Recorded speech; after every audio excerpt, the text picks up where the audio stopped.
U.S. President Joe Biden has issued an executive order to limit asylum seekers at the U.S.-Mexico border. This is a major policy change for the White House and a significant move for Biden ahead of an election. Journalist Benji Heyer has more from Washington.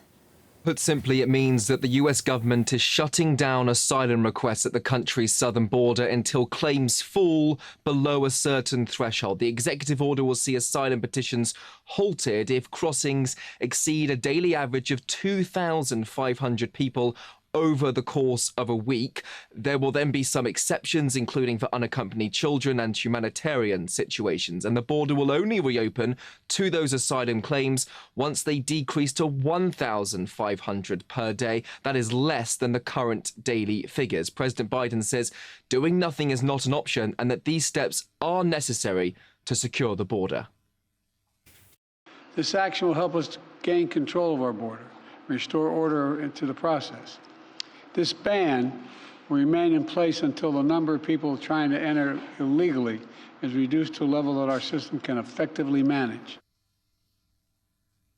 The law also allows authorities to turn away most foreign nationals who are seeking entry without prior authorization or at unofficial ports. In other words, they'll have to come via established points and by appointment. And the migrants who are then expelled under this order will be banned from re-entering the United States for at least 5 years. Now, the administration's been framing this action as a last resort, really, after Republican Party lawmakers in Congress, largely at the behest of Donald Trump, blocked a bipartisan border reform bill that would have in part addressed these recent record influxes of migrants. And the move is an effort to prove to American voters, with that election coming up in November, of course, that this president can be tough on illegal immigration, just as his rival for the Oval Office, Donald Trump, continues to vow mass deportations, putting the issue of immigration at the centre of his campaign and suggesting that, quote, it is poisoning the blood of America.